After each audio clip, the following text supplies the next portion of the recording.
Sorry, I'm a bit nervous. So good afternoon, everyone. Thank you for introducing me, and thank you for giving me... Oh, can you hear? Is it okay right now? Okay, perfect. So thank you for introducing me and for giving me the opportunity to present my research today. I will be talking about dragons in Genshin Impact, and I will most specifically focus on the following question. How does Genshin Impact reinvent Western conceptions of dragons? As you may already know, Genshin Impact features many dragons. The players encounter a fearsome and gigantic dragon at the very beginning of the prologue, one that hovers over Mondstadt and injures citizens and threatens the safety of Mondstadt, a German-inspired city. So it causes a dangerous storm. The dragon's name Storm-Terror. So this representation clearly corresponds to that of Western conceptions of dragons, that is a powerful winged creature that instills fear in people and is even associated with the devil in Christian belief. And in old legends, as well as in epic poetry and chivalric romance, dragons are not only antagonistic creatures, they also represent seemingly insurmountable obstacles for the heroes. So this is notably the case in Genshin Impact, where the players who embody the hero have no choice but to face Storm-Terror, the final boss of the first quest. And it's only after countless tribulations that the players triumph over Storm-Terror, thus echoing Campbell's monomyth, in which dragons usually represent the threshold stages of the hero's journey. Yet, when the players reach Liyue in the following quest, they discover a new conception of dragons through the deity ruling over this Chinese-inspired nation.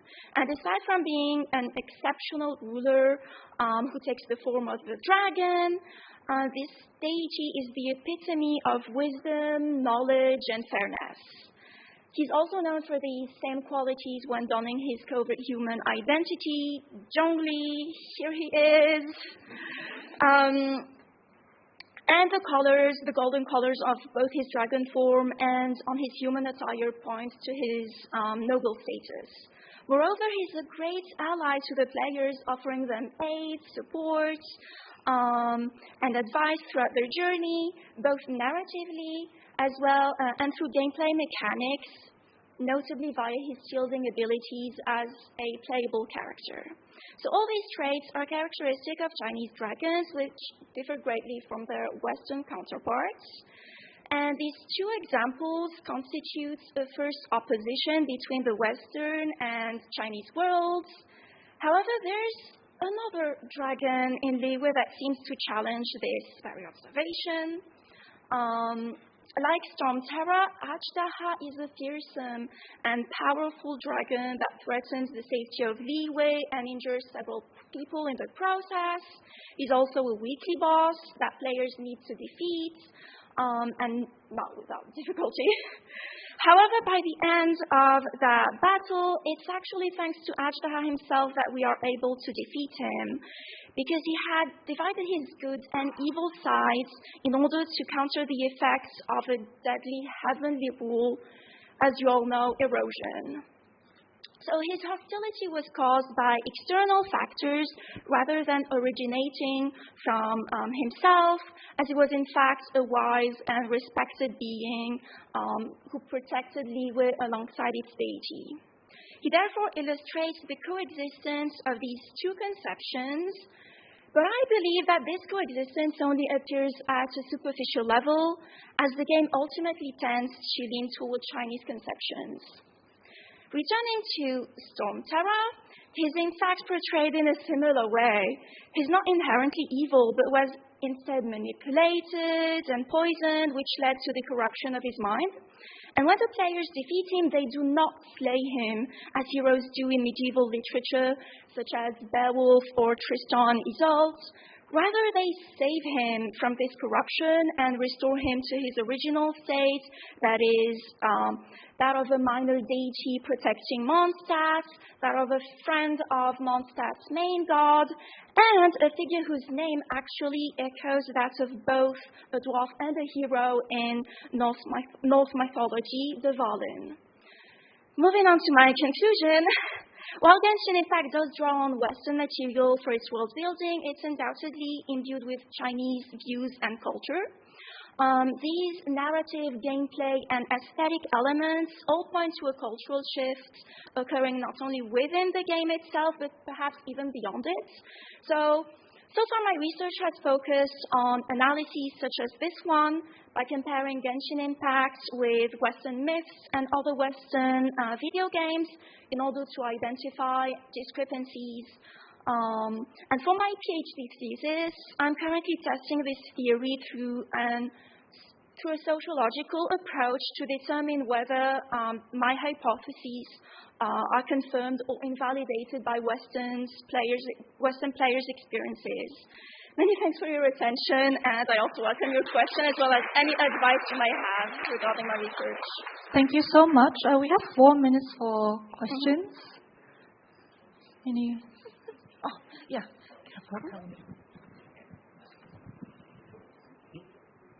Okay. Cool. Thanks for the interesting talk.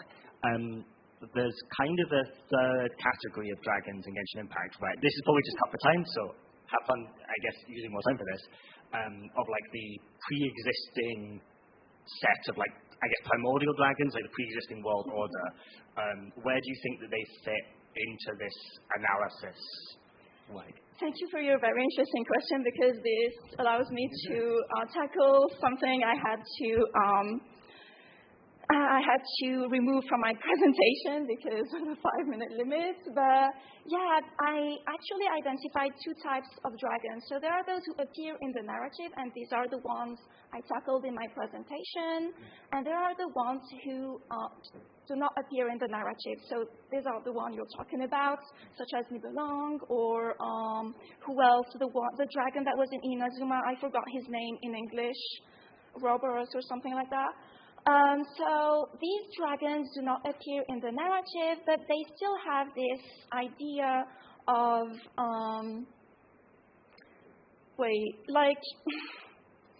they were not inherently evil either.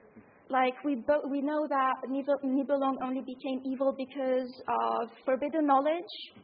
And for Ouroboros, it was on behalf of his people that he did all these actions.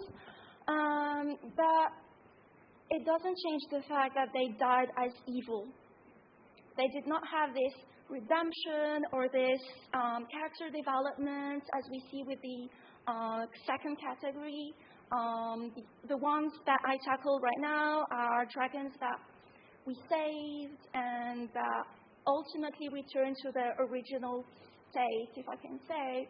So I think it's very interesting for me because it's like the previous dragons do not have only started this transition but didn't have the opportunity to complete this cultural shift, I guess, whereas the ones who appear in the story do complete it. So I hope this answers the question, and thank you for everything. Oh, quite a few hands. I don't know who went up first. Maybe I'll go with you. We can maybe chat about this later. I'm a huge Beowulf fan, and I realized when you started talking, I think we follow each other on Blue Sky. I would be happy to talk to you about it. Yeah, I'm really interested. Like, you mentioned Beowulf. I'm like, it's a text I really love. Can you perhaps speak louder because... Oh, sorry, yes. You mentioned Beowulf, which is a text I really love, and I think the dragon has a certain... trying to go back to the last time I read it, but the dragon is both kind of like, sort of like, he fails to defeat it, but that's also an achievement in itself. It's kind of like the sort of resolution of his journey. And I just wondered, given that Genshin Impact is a game so much about journeying and traveling and things like that, have you noticed in your research so far any specific relationship between the idea of kind of like the heroic journey and where dragons are located throughout the story? I'm not sure whether I fully understood your question, but I will try my best. I think the hero's journey is at least a very Western concept from what I understand from your question. You're talking about, for example, Campbell's monomyth maybe, or some in usual medieval literature. So usually dragons are obstacles. They are only here for the sake of the hero, so that he may triumph and perhaps even reach another goal. So the dragon in itself is not the goal. He's just here as cannon fodder, maybe. Whereas in Genshin Impact, they have a very, very big importance. We have dragons as playable characters. We see that the world was actually ruled by dragons. So I think it reframes the hero's journey in that we're not exactly in what we knew before as a hero. Like, it reinterprets the figure of the hero. So this is something else I've also noticed during my research, is that we kind of stray away from the figure of the hero. I mean, in the last quest with Nordcry, we literally have, sorry for the spoilers, everyone, we literally have the traveler saying they're not a hero, So I think there is something, another shift at play here, which makes the hero not that much of a hero as in the medieval sense anymore. And it's a narrative that refocus this heroism into other characters such as dragons, for example, Neuvillette or the others. Thank you for your question. Yep. Thank you so much. Thank you very much.